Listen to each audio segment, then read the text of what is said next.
നമസ്കാരം കുഞ്ഞുങ്ങളെ, എല്ലാവരും സുഖമായിരിക്കുന്നോ? നമ്മുടെ ഫസ്റ്റ് ടൈം എക്സാമിങ് എത്താറായി അല്ലേ? നമ്മളിപ്പോൾ പഠിച്ചുകൊണ്ടിരിക്കുന്നത് സ്റ്റേറ്റ് സിലബസിലെ 4th സ്റ്റാൻഡേർഡിലെ ഫസ്റ്റ് യൂണിറ്റ് ചിറക് വിരിച്ച് എന്ന യൂണിറ്റാണ് നമ്മൾ പഠിച്ചുകൊണ്ടിരിക്കുന്നത്. നമ്മൾ ചിറകുള്ള ബസ്, മണ്ണാങ്കട്ടയും കരിയിലയും, സൈക്കിൾ ചവിട്ടാൻ തുടങ്ങിയ ഭാഗങ്ങൾ നമ്മൾ പഠിച്ചു കഴിഞ്ഞു. ഇനി അടുത്തത് നമ്മൾ പഠിക്കാനുള്ളത് മറ്റൊരു യാത്രയെക്കുറിച്ചാണ്. ചന്ദ്രനിലേക്ക് സൈക്കിളിൽ പോയി മടങ്ങി വന്നൊരു കുട്ടിയെപ്പോലെ പട്ടൂസും ആകാശയാത്ര നടത്തിയിട്ടുണ്ട്. അതെങ്ങനെയാണെന്ന് നമുക്ക് നോക്കാം. ഇന്നത്തെ നമ്മുടെ ചാപ്റ്റർ പട്ടത്തിൻ്റെ ഒരു ആകാശയാത്രയെക്കുറിച്ചാണ്. നോക്കൂ, അതിൻ്റെ ഹെഡിങ് നോക്കൂ. ഹലോ, ഉറക്കെപ്പാടൂ. നമുക്കതൊന്ന് വായിക്കാം. ഹീയുടെ ഹിയ, ഹായ്, എന്ത് രസം ഇങ്ങനെ പറക്കാൻ. ഹോ, അപ്പോഴേക്കും ദേ തുടങ്ങി പിടിച്ചു വലിക്കാൻ. ആദ്യമായി പറക്കുകയാണ് പട്ടൂസ്. ഈ പിടിവലി അവൻ ഒട്ടും പിടിക്കുന്നില്ല. അതിൻ്റെ നീരസം അവൻ്റെ മനസ്സിൽ പതിഞ്ഞു തുടങ്ങി. നന്നായിട്ടൊന്ന് പറക്കാൻ സമ്മതിക്കില്ലേ? കഷ്ടം തന്നെ. അവൻ താഴേക്ക് നോക്കി. അതാ ദൂരെ അങ്ങ് താഴെ ഒരു പൊട്ടുപോലെ. പട്ടൂസ് സൂക്ഷിച്ചു നോക്കി. ദേ ആബിദക്കുട്ടി. ഹോ, ഇവളുടെ ഒരു കാര്യം. ആബിദ, അവളാണ് പട്ടൂസിനെ ഉണ്ടാക്കിയത്. കത്രികയെടുത്ത് വർണ്ണക്കടലാസുകൾ മുറിക്കുമ്പോൾ അവൾ പറയുന്നുണ്ടായിരുന്നു, പട്ടൂസേ, ഇത്താത്തയുടെ മുത്തല്ലേ, കരയല്ലേ, ഒട്ടും വേദനിപ്പിക്കില്ല. പച്ചീർക്കിൽ വളച്ച് ഒട്ടിക്കുമ്പോഴും അവൾ പറഞ്ഞു, കരയല്ലേ. പശ തേച്ച് ചിറകുകൾ ഒട്ടിച്ച് ചേർക്കുമ്പോൾ അവന് വല്ലാതെ ഇക്കിളിയായി. അവൻ കുതറിക്കുടഞ്ഞ് ചിരിച്ചുപോയി. പട്ടൂസേ, വല്ലാതെ മുകളിലേക്കൊന്നും പോകല്ലേ, കാറ്റടിച്ച് ജലദോഷം പിടിക്കും. രാത്രിയാകുമ്പോൾ വേഗം താഴേക്ക് വരണേ. അവൾ പട്ടൂസിനെ സാവധാനം പറത്തി തുടങ്ങി. ആകാശത്തെത്തിയപ്പോൾ കഥയാകെ മാറി. മാനത്തിനുണ്ടോ വല്ല അതിരും വരമ്പും? നീണ്ടു പരന്നങ്ങനെ കിടക്കുകയല്ലേ. പറന്ന് രസിച്ചും കളിച്ചു ചിരിച്ചും നേരം പോയത് അവൻ അറിഞ്ഞതേയില്ല. കളിയുടെ ഹരത്തിൽ താഴെയുള്ള ആബിദക്കുട്ടിയുടെ കാര്യം തന്നെ അവൻ മറന്നിട്ടുണ്ട്. പരുന്തിനെ തോൽപ്പിക്കാനുള്ള പന്തയപ്പറക്കലിൻ്റെ ആവേശത്തിലാണ് പട്ടൂസ്. നിന്നിങ് നിങ് നൂൽ ഫോൺ അടിച്ചു. അതെടുത്ത് ചെവിയിൽ ചേർത്തു അവൻ. പരിഭ്രമം കലർന്ന സ്വരം. അങ്ങേത്തലയ്ക്കൽ ആബിദയാണ്. ഹലോ പട്ടൂസേ, കേൾക്കുന്നില്ലേ? Hello hello.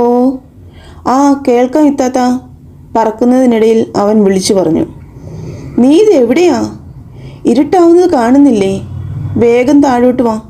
അവളുടെ ശബ്ദം ഇടറി. കുറച്ചുകൂടി കഴിയട്ടെ, ഞാൻ വരാം. എൻ്റെ നൂലിൽ പിടിച്ചിങ്ങനെ വലിക്കല്ലേ. ഒന്ന് വിടൂ പ്ലീസ്, എൻ്റെ പുന്നാര എത്താത്തയല്ലേ. അവൻ കെഞ്ചി. ഇല്ലില്ല, ഞാൻ പിടിവിട്ടാൽ നീ എങ്ങനെ താഴേക്ക് വരും? അവിടെ എപ്പോഴും തേരാപ്പാര വീശിയടിക്കുന്ന വികൃതിക്കാറ്റാ. അത് നിന്നെ പറത്തി പറത്തി വല്ല കാട്ടിലോ മേട്ടിലോ കൊണ്ടുപോയിടും. അവൾ വിടുന്ന മട്ടില്ല. ഞാൻ എങ്ങും പോവില്ല. പാറിപ്പാറി തളരുമ്പോൾ ഉറപ്പായും തിരിച്ചു വരും. ഇത്ത ഒട്ടും പേടിക്കണ്ട. എന്നാലും നൂല് മേലോട്ട് ഇങ്ങനെ വലിക്കല്ലേ പട്ടൂസേ, ആപത്താണ്. നീ ഒന്ന് ബേജാറാവാണ്ടിരിക്കേ, ഞാൻ അല്പം പാറിപ്പറന്ന് കളിച്ചിട്ട് വരാം. പറക്കുന്നതിൻ്റെ ഉന്മാദത്തിലാണ് അവൻ. പട്ടൂസേ പ്ലീസ്, ഇനിയും മുകളിലോട്ട് പോകല്ലേ. ഇതിനിടയിൽ അത് സംഭവിച്ചു. ആബിദക്കുട്ടിയുടെ നിലവിളിയിൽ ആ ശബ്ദം മുങ്ങിപ്പോയി. അയ്യോ പാവം എൻ്റെ പട്ടൂസ്, അവൻ ഇനി എങ്ങനെ താഴെ വരാനാ? നൂല് പൊട്ടിയതോടെ പട്ടൂസ് എങ്ങോട്ടൊന്നില്ലാതെ പറന്നുപോയി. ഹായ്, നല്ല രസം.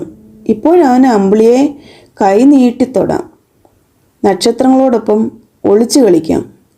അതിനിടയിൽ പട്ടൂസ് താഴേക്കൊന്ന് നോക്കി. കൂരിട്ട് അവൻ പേടിച്ചു വിറച്ചു. Hello ഇത്താത്ത, hello. പട്ടൂസ് നൂൽ ഫോൺ എടുത്ത് വിളിച്ചു. ഈ റൂട്ടിലേക്കുള്ള എല്ലാ ലൈനുകളും ഇപ്പോൾ തകരാറിലാണ്.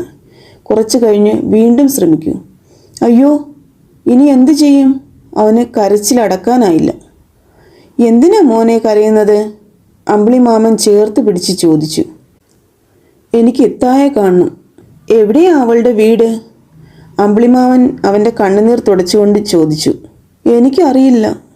തേങ്ങലിൽ അവൻ്റെ ശബ്ദം മുറിഞ്ഞു പോയിരുന്നു. അറിയില്ലേ? ഇനിയിപ്പോൾ എന്തു ചെയ്യാന്? അമ്പിളി മാമൻ താടി ഉഴിഞ്ഞുകൊണ്ട് അല്പനേരം ചിന്തയിലാണ്ടു. പിന്നെ ഒരൊറ്റ ഫോൺ വിളിയാണ്. ഹലോ, മേടക്കാറ്റല്ലേ, ഒരു സഹായം വേണമല്ലോ. എന്താ വേണ്ടത് പറയൂ. മൂളിപ്പാട്ട് നിർത്തി മേടക്കാറ്റ് ചോദിച്ചു. ഈ പട്ടൂസിനെ ആബിദക്കുട്ടിയുടെ അടുത്തെത്തിക്കണം. വേഗം വേണം. അമ്പിളിമാമൻ്റെ സ്വരത്തിൽ വാത്സല്യം അലതല്ലുന്നുണ്ടായിരുന്നു. അതിന് എവിടെയാ ആബിദക്കുട്ടിയുടെ വീട്? ഷെടാ, ഇതാണിപ്പോൾ നന്നായത്. നീയല്ലേ എല്ലായിടത്തും മൂളിപ്പാട്ടും പാടി കയറി ഇറങ്ങാറുള്ളത്. നിനക്കറിയില്ലേ അവളുടെ വീട്? ഒന്ന് ഓർത്തു നോക്ക്. എന്തോ പിടികിട്ടിയ പോലെ മേടക്കാറ്റ് പട്ടൂസിനെ വാരിയെടുത്തു. അവനെ തോളിലിരുത്തി സാവകാശം താഴോട്ട് പറന്നു പോയി. കുളിരേറ്റതുകൊണ്ടാവും പട്ടൂസിന് ആശ്വാസം തോന്നി. മേടക്കാറ്റിൻ്റെ കാതിൽ അവനൊരു സ്വകാര്യം ചോദിച്ചു. എനിക്കൊരു പാട്ട് പാടിത്തരാമോ? പിന്നെന്താ? മേടക്കാറ്റ് പതിയെ ഒരു പാട്ട് മൂളി. ഒരു മണ്ണിൽ ജനിച്ചു നാം, ഒരു മഞ്ഞു പുതച്ചു നാം, ഒരു വെയിലു നുണഞ്ഞു നാം, ഒരു ഗാനം മൂളി നാം. പല വേഷം പല ഭാഷ പല നാടുകളെന്നാലും ഒരു നൂലിൽ ചാഞ്ചാടും പല വർണ്ണപ്പട്ടങ്ങൾ. മധുരമൂർന്ന പാട്ട്, മഞ്ഞിൻ്റെ നനവ്, കാറ്റിൻ്റെ കുളിര്. പട്ടൂസ് പതിയെ ഉറക്കത്തിലേക്ക് വഴുതി വീണു. മേടക്കാറ്റ് ആബിദക്കുട്ടിയുടെ വീട്ടിലെ ജനാലയിലൂടെ സാവധാനം അകത്തു കടന്നു. നീല വിരിപ്പിട്ട പായയിൽ ഉറങ്ങുന്ന അവളുടെ അടുത്ത് പട്ടൂസിനെ പതുക്കെ കിടത്തി. രണ്ടുപേരുടെയും കവിളിൽ ഉമ്മ കൊടുത്ത് മേടക്കാറ്റ് തിരികെ പറന്നു. പൂത്തു നിൽക്കുന്ന കൊന്നമരത്തിൻ്റെ മുകളിലൂടെ വർണ്ണപ്പട്ടങ്ങൾ പറക്കുന്നത് സ്വപ്നം കണ്ടു പട്ടൂസും ആബിദക്കുട്ടിയും. ഒരു നൂലിൽ ചാഞ്ചാടും പല വർണ്ണപ്പട്ടങ്ങൾ. ഹലോ, ആബിദക്കുട്ടിയും പട്ടൂസും അല്ലേ? ഒന്ന് ഉറക്കെ പാടൂ, ഞാനും കേൾക്കട്ടെ. അമ്പിളിമാമൻ്റെ ഫോൺ. എങ്ങനെയുണ്ട് കൂട്ടുകാരെ ഈ കുഞ്ഞു കഥ? നിങ്ങൾക്കിഷ്ടമായോ? നിങ്ങളും യാത്ര ചെയ്തോ പട്ടൂസിൻ്റെ കൂടെ? ഈ ചാപ്റ്റർ നിങ്ങൾ തനിയെ വായിക്കണം കേട്ടോ. നല്ല ഒരു കുഞ്ഞു കഥയാണ്. ഇനി നോക്കൂ, അവിടെ 3 ക്വസ്റ്റ്യൻസ് കൊടുത്തിട്ടുണ്ടല്ലേ. പട്ടൂസും ആബിദയും വളരെ സ്നേഹത്തിലാണ്. ഇതെങ്ങനെയാണ് കഥയിൽ നിന്ന് മനസ്സിലായത്? ഈ പട്ടൂസിനെ ഉണ്ടാക്കിയത് ആരാണ്? ആബിദയാണ്. ആബിദ വളരെ കരുതലോടെ സ്നേഹത്തോടെയാണ് വർണ്ണക്കടലാസുകൾ മുറിച്ച് ചിറകുകൾ ഒട്ടിച്ച് അവൾ പട്ടൂസിനെ ഉണ്ടാക്കുമ്പോഴും അവൾ പട്ടൂസിനെ ആശ്വസിപ്പിക്കുന്നുണ്ട് അല്ലേ. നീ കരയരുതേ, നിന്നെ മുറിച്ച് ഞാൻ ഉണ്ടാക്കുമ്പോൾ നീ കരയരുതേ എന്ന് പട്ടൂസിനോട് ആബിദ പറയുന്നുണ്ട്.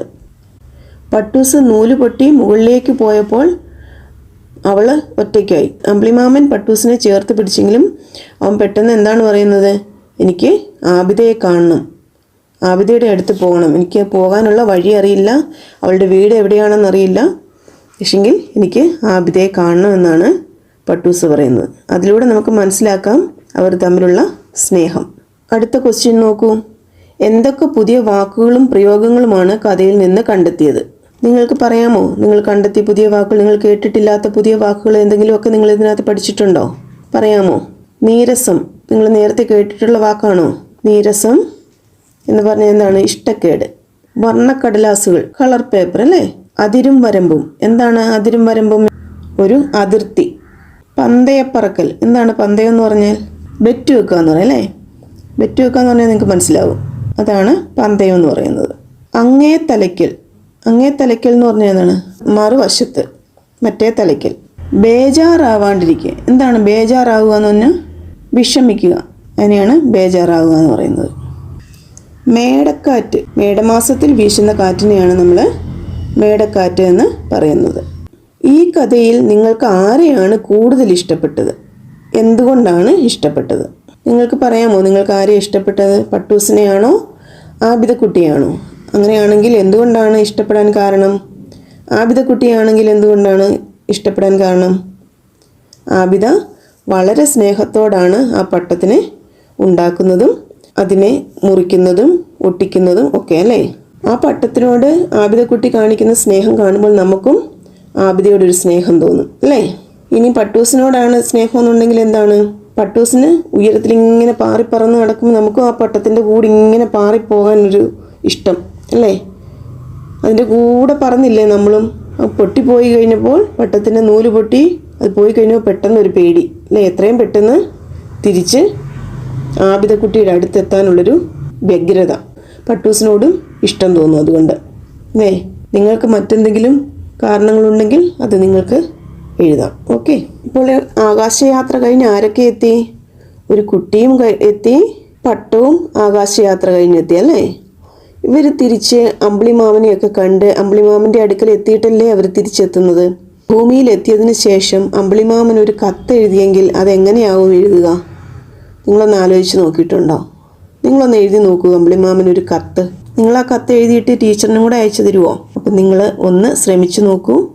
നമുക്കിനി അടുത്ത ക്ലാസ്സിൽ കാണാം. നിങ്ങൾക്ക് ഈ ക്ലാസ് ഇഷ്ടപ്പെട്ടാൽ നിങ്ങളൊന്ന് സബ്സ്ക്രൈബ് ചെയ്യണം, ലൈക്ക് ചെയ്യണം, നിങ്ങളുടെ ഫ്രണ്ട്സിന് ഷെയർ ചെയ്ത് കൊടുക്കുകയും വേണം കേട്ടോ.